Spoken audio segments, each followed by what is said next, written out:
ভর্তা বানাবো। তো ভর্তাটা কিভাবে বানাবো সেটা অবশ্যই তোমাদের শেয়ার করব। তার আগে রূপা শর্ট অ্যান্ড ব্লকের পক্ষ থেকে সকল বন্ধুদের ওয়েলকাম আর ভালোবাসা। তো বন্ধুরা, শাকটা আমি ধুয়ে বেছে রেখেছি। আর এখানে আছে লবণ, একটা লঙ্কা, কালো জিরে, হলুদ আর রসুন। আর এখানে আছে চিংড়ি মাছ।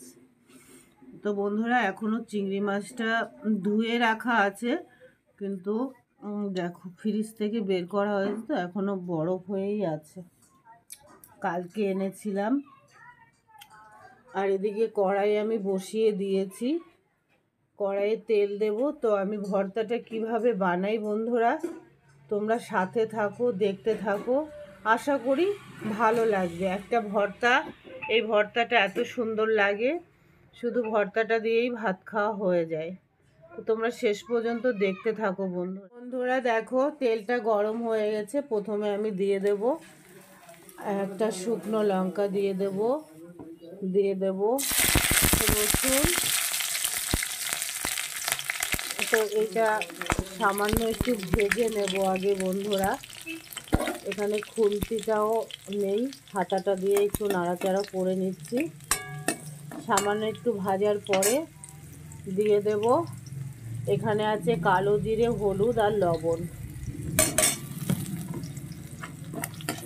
এটা দিয়েও বেশ কিছুক্ষণ একটু ভেজে নেব, 1 মিনিট মতন ভাজলেই হয়ে যাবে। তো রসুনগুলো দেখো বন্ধুরা ভাজা হয়েই গেছে, তেলটা গরম হয়ে গেছিলো। তো এই পর্যায়ে আমি দিয়ে দেব বেছে রাখা চিংড়ি মাছটা। এবার বন্ধুরা চিংড়ি মাছ আর সব উপকরণ আমি সুন্দর করে ভেজে নেব। এখনও চিংড়ি মাছটা হয়নি, যাই হোক ভাজতে থাকি বন্ধুরা, তোমরা দেখতে থাকো, সাথে থাকো বন্ধুরা। খুব সুন্দর করে কড়া করে মাছ ফোড়নটা ভেজে নিয়েছি। এই পর্যায়ে আমি দিয়ে দেব শাকটা দিয়ে আরও কিছুক্ষণ আমি একদম খুব সুন্দর করে ভাজা ভাজা করব। তো এই পর্যায়ে আমি একটু ঢাকা দিয়ে দেব, যাতে ভালো করে শাকটা গলে যায়। তো বন্ধুরা সাথে থাকো, শেষ পর্যন্ত দেখতে থাকো।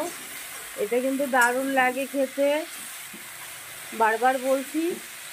তো তোমরাও করে খেও, অবশ্যই ভালো লাগবে। আর মূলো শাক তো ভালো, পেটের পক্ষে তো মূলো শাকটা অনেকই ভালো, তোমরা হয়তো জানো।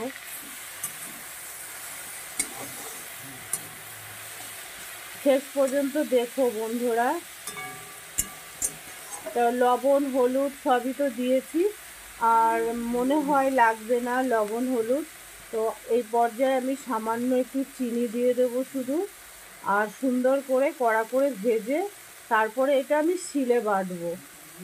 তো ভালো করে ভাজা হতে থাকুক বন্ধুরা, তোমরাও সাথে থাকো। 2-4 মিনিট পরে আবার আসছি। দেখো বন্ধুরা, শাকটা মাছটা আমি খুব সুন্দর করে কড়া করে ভেজে নিয়েছি, দেখতে তো পারছো, একটু লেগেও গেছে, দারুণ করে কিন্তু আমি ভেজেছি। এবার এটাকে শিলে বাটার পালা বন্ধুরা। তো তোমাদের হয়তো বাটাটা দেখাতে পারবো না, দেখাতে পারলে দেখিয়ে দেব। তো এটা এখন আমি নামিয়ে নেব।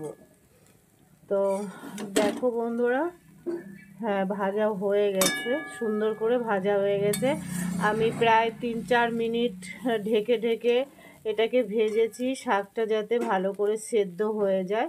তো সুন্দর সেদ্ধ হয়ে গেছে, এখন এটাকে শিলে বাটবো বন্ধুরা, নামিয়ে শিলে বাটবো। তো আরেকবার বলছি বন্ধুরা, এটা কিন্তু খেতে খুবই টেস্টি লাগে, তোমরাও এইভাবে করে খেতে পারো। সব পাতাই ভর্তা করা যায়, লাউ পাতা, কুমড়ো পাতা, মূলো পাতা, ফুলকপির পাতা, সবই করা যায় বন্ধুরা। তো সাথে থাকো, দেখতে থাকো। দেখো বন্ধুরা, এটা আমি নামিয়ে নিয়েছি সুন্দর করে, এটা শুকিয়ে মানে করে নেব আর কি, ঠান্ডা করে নেব, তারপর এটাকে বাটবো। তো তোমরা সাথে থাকো বন্ধুরা, দেখতে থাকো। বাটাটা অবশ্যই দেখাবো যদি পারি। তো বন্ধুরা দেখো, শিলে বাটা হচ্ছে, তবে আমি বাটছি না, আমি শিলে বাটতে পারি না। আমার বুকে পেটে যন্ত্রণা হয়, আর আটাও মাখতে পারি না আমি। এই দুটো জিনিস আমি করতে পারি না। তো কে বাটছে বুঝতেই পারছো, আমার কর্তা বেটে দিচ্ছে।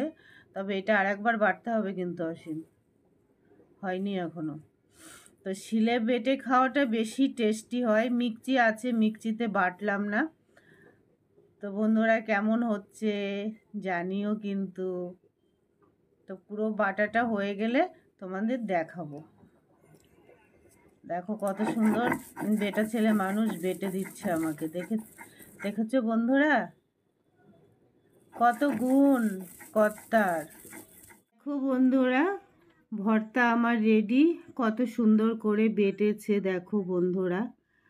তো আরেকবার বলছি, সত্যি বলছি দারুণ লাগে খেতে।